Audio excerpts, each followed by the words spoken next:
Hello, welcome to Life on Pig Row, live from Narnia.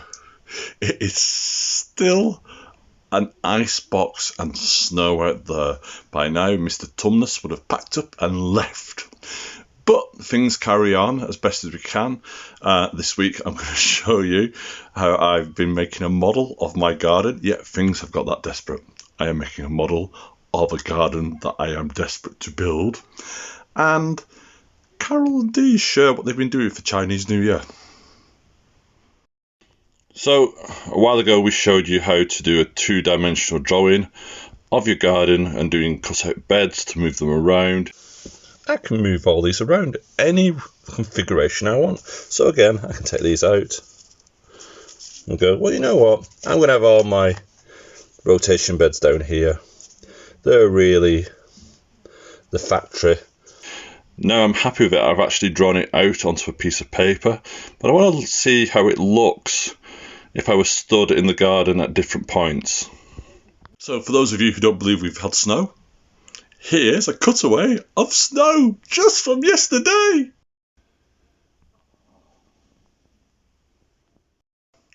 I'm also starting to consider how the garden looks in relation to the space around it.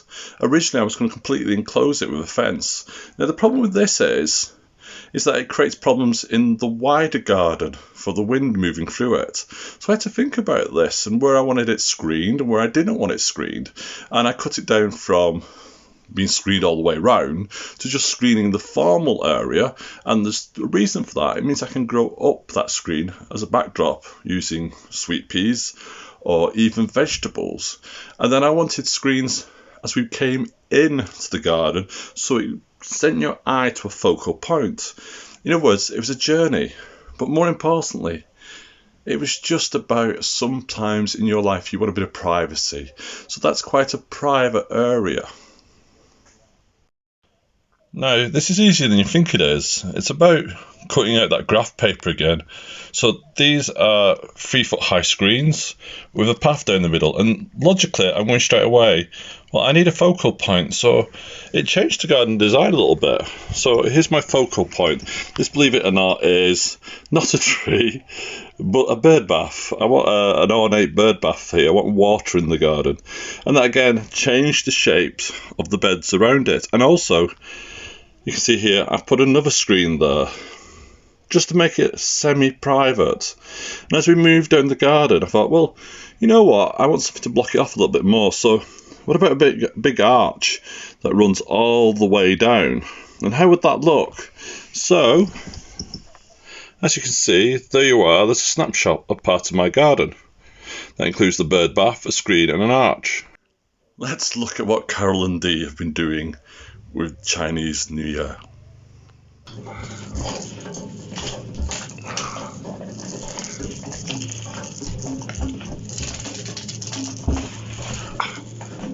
What the?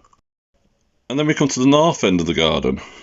And at this end, I've got my raspberries. And I had to think about this, because before I had 2 lots of raspberries, and I thought, well, that's mad, because this is a 10-foot long bed. That's going to hold quite a lot of raspberries, so I don't need to do that. My rotation beds were also a little bit too wide. They were 6 foot wide, and I've condensed these down to 5 foot by 10 foot.